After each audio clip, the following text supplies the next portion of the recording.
আচ্ছা, আপনারাও কি আমার মতো ঈদে একই ধরনের সেমাই রেসিপি বারবার খেতে খেতে বোর হয়ে যাচ্ছেন? বাসায় সেমাই রয়ে গেছে কিন্তু এটা দিয়ে কি বানাবেন সেটা ভেবে পাচ্ছেন না? আমি তো আছি আপনাদের সাথে ইউনিক এবং নতুন কিছু রেসিপি শেয়ার করার জন্য। আসসালামু আলাইকুম everyone, welcome to my channel. আজকে আমি তৈরি করব খুবই মজাদার একটি সেমাইয়ের পুডিং। বাসায় অবশিষ্ট রয়ে যাওয়া সেমাইগুলো কিন্তু দেখা যায় নষ্টই হয়ে যায়, তবে এই ডেজার্টটা তৈরি করে একবার খেয়ে দেখেন, বিশ্বাস করুন আপনার সেমাই আর কোনোভাবেই নষ্ট হবে না। যেহেতু এখন গরমও পড়ে গেছে, ঠান্ডা ঠান্ডা এই পুডিংটা খেতেও বেশ মজা লাগবে। চলুন তাহলে ঝটপট রেসিপিটি দেখে আসি। বিসমিল্লাহ। প্রথমে আমি ক্যারামেল তৈরি করে নেব। এই জন্য এখানে হাফ কাপ চিনি দিয়ে দিয়েছি, তারপর সামান্য পরিমাণ পানি দিয়ে দিয়েছি। এবার খুব ভালোভাবে নেড়েচেড়ে একটা কালার চলে আসা পর্যন্ত অপেক্ষা করব। যখন দেখবেন ক্যারামেলের কালারটা আসা শুরু করেছে তখন অনবরত নাড়াচাড়া করতে হবে। চুলার হিটটাকে একদম লোতে রেখে দিতে হবে।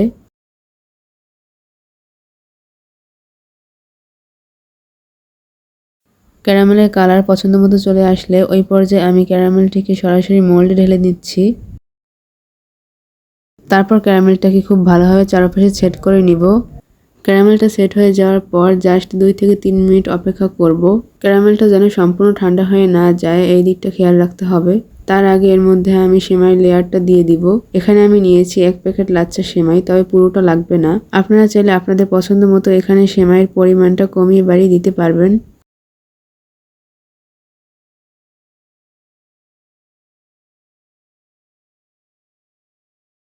আমি ঠিক এই পরিমাণে সেমাইয়ের লেয়ারটা দিয়েছি।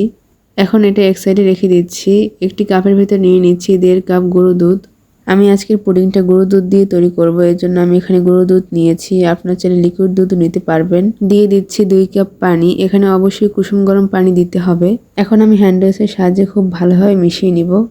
আর যদি আপনারা লিকুইড দুধ দিয়ে করতে চান তাহলে এখানে 2 কাপ পরিমাণ লিকুইড দুধ নেবেন।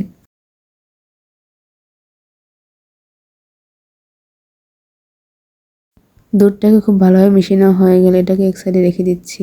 এবার একটি মিক্সিং বলে নিয়ে নিচ্ছি 4টি ডিম। ডিম যদি ফ্রিজে থাকে তাহলে পুডিং তৈরির আধা ঘন্টা আগে ফ্রিজ থেকে বের করে রাখবেন। এরপর এর ভিতরে দিয়ে দিচ্ছি 1 কাপ চিনি।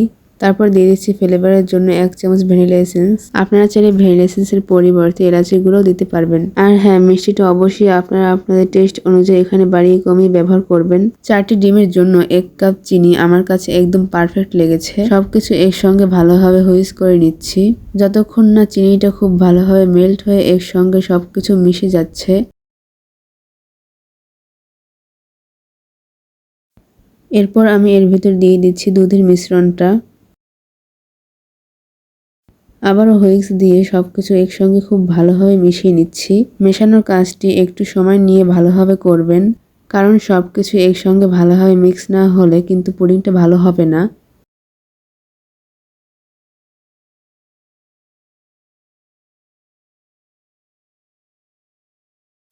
এবারে এই ডিম দুধের মিশ্রণটা আমি ভালোভাবে ছেঁকে নিচ্ছি। অবশ্যই ছেঁকে নিতে হবে, এছাড়া ডিমের মধ্যে কিন্তু অনেক লাম্পস থেকে যাবে। এগুলো থাকলে একদমই পুডিংটা সফট হবে না।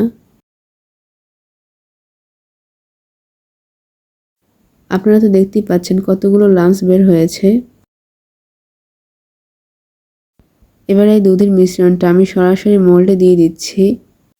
আমি একটু সাবধানে ঢেলে নিচ্ছি যেন সেমাইটা নড়ে সরে না যায়। এইভাবে ঢেলে দিলে অনেক সুবিধা হয়।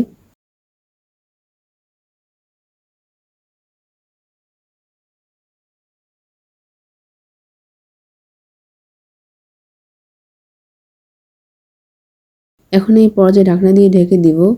আপনাদের মোল্ডের যদি ঢাকনা থাকে তাহলে ঢাকনা দিয়ে ঢেকে দিবেন, আর যদি ঢাকনা না থাকে তাহলে একটা সিলভার ফয়েল পেপার দিয়ে মুখটা ভালোভাবে ঢেকে দিবেন। এবার এই মোল্ডটা আমি গ্যাসের উপর বসিয়ে দিয়েছি, তারপর ঢাকনা দিয়ে রেখে দিয়েছি। তারপর ঢাকনার মধ্যে যে ছিদ্রটা সেটা টিস্যু দিয়ে বন্ধ করে দিয়েছি। এবার চুলার হিট মিডিয়াম হিটে রেখে পুডিংটাকে ভাপিয়ে নেব প্রায় 35 থেকে 40 মিনিট। প্রায় 35 থেকে 40 মিনিট পর ফিরে আসলাম। আপনারা দেখতেই পাচ্ছেন মাশাআল্লাহ কতটা সুন্দর হয়েছে। পুডিংটাকে চুলা থেকে নামিয়ে আমি 2 ঘন্টার মতো নরমাল ফ্রিজে রেখে খুব ভালোভাবে ঠান্ডা করে নিয়েছি। অবশ্যই পুডিংটাকে ঠান্ডা করে ডিমোল্ড করবেন। পুডিংটা গরম থাকা অবস্থায় ডিমোল্ড করতে গেলে কিন্তু ভেঙে যায়।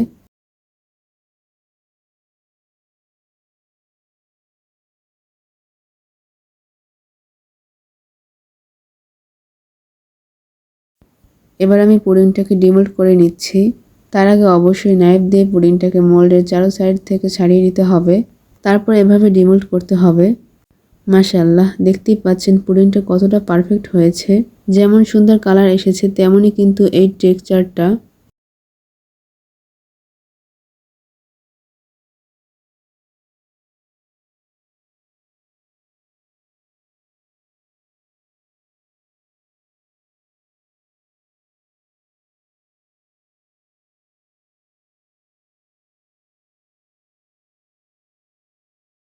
মাশাআল্লাহ, পুডিংটা আমি আপনাদের মাঝে কেটে শেয়ার করছি।